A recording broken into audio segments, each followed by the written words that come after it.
Assalamualaikum warahmatullahi wabarakatuh.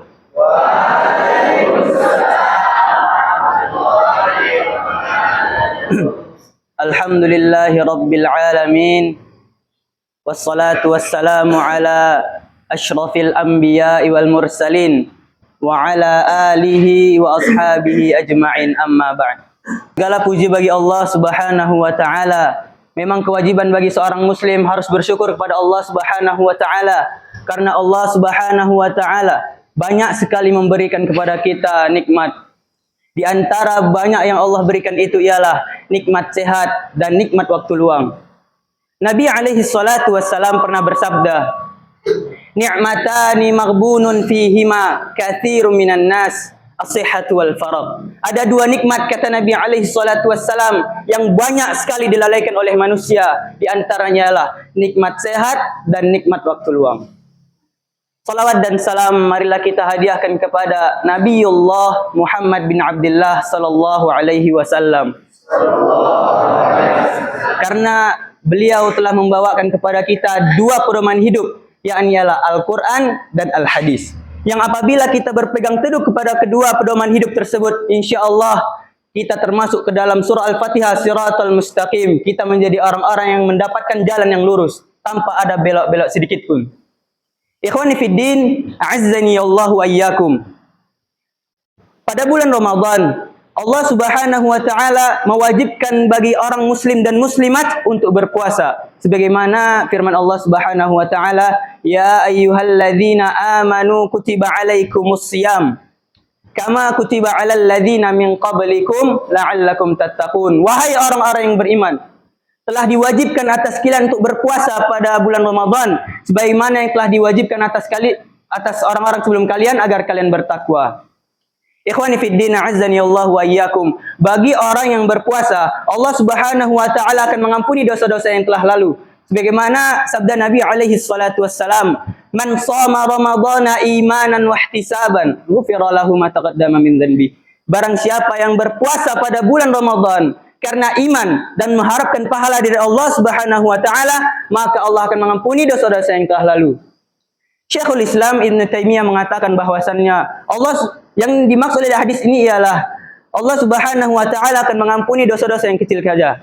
Akan tetapi Imam An-Nawawi rahimahullah mengatakan Allah Subhanahu wa taala bisa saja mengampuni dosa-dosa kita yang besar, akan tetapi dengan syarat kita berharap pada Allah Subhanahu wa taala agar Allah Subhanahu wa taala dapat mengampuni dosa-dosa kita yang lalu.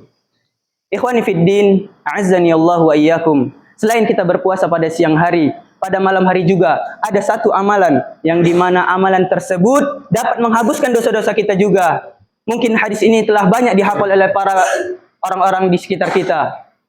Man qama ramadhana imanan wa ihtisaban, ghufira lahu ma taqaddama min dhanbi. Barang siapa yang berdiri untuk salat pada malam bulan Ramadan karena iman dan mengharapkan pahala dari Allah Subhanahu wa taala, maka Allah Subhanahu wa taala akan mengampuni dosa-dosa yang telah lalu. Ikhwani fid din, a'azzani Allah wa iyyakum. Kurang baik apa lagi Allah sama kita, ayo ikhwah? Kurang baik apa lagi Allah sama kita? Pada siang hari Allah Subhanahu wa taala ampunkan dosa-dosa kita. Pada malam hari juga Allah ampunkan. Betapa banyak pintu pengampunan Allah Subhanahu wa taala. Maka daripada itu, marilah kita sebelum masuk pada bulan suci Ramadan, kita bersihkan diri kita. Kita sucikan diri kita sebelum menemui bulan suci ini. Maka kita biasakan berpuasa, kita biasakan berbuat baik, karena pada bulan Ramadan amal kebaikan kita dilipat gandakan. Masya Allah, Maha Suci Allah. Banyak sekali sarana untuk mencari pintu-pintu taubat. Bisa dari Al-Hadis, bisa dari Al-Quran, bisa dari ulama. Banyak sekali. Maka daripada itu, sebelum kita masuki bulan Ramadan, marilah kita mensucikan diri, bertaubat, menghilangkan kebiasaan-kebiasaan maksiat daripada diri kita. Maka itu lebih baik daripada tidak bertaubat sama sekali. Kullu bani Adam khata' wa khairul khata'in at-tawwabun. Setiap anak Adam itu selalu berbuat kesalahan, dan sebaik orang yang selalu berbuat kesalahan adalah orang yang sering bertaubat. Wa nifiddin, a'azzani Allahu wa iyyakum. Ada satu hadis Nabi yang mana hadis ini sangat bisa dibilang menguntungkan bagi kita. Karena kita berpuasa, kita bisa mendapatkan pahala double, triple, ataupun verbal. banyak sekali, bisa sampai berlipat-lipat ganda. Apalagi pada bulan tersebut adalah bulan dilipat gandakan amal kebaikan.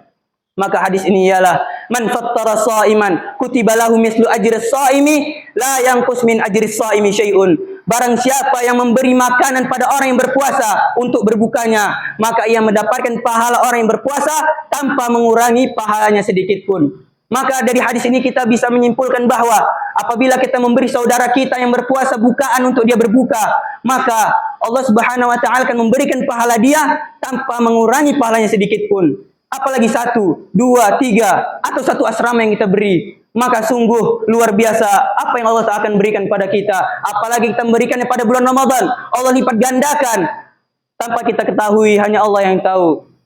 Semoga kita disampaikan oleh Allah Subhanahu wa taala pada bulan Ramadan yang akan datang bersama orang-orang yang kita cintai, terutama bersama keluarga kita. Amin ya rabbal alamin. Allahumma ballighna Ramadan. Allahumma ballighna Ramadan. Allahumma ballighna Ramadan. Wa akhiru da'wana alhamdulillahi rabbil alamin. Assalamu alaikum warahmatullahi wabarakatuh.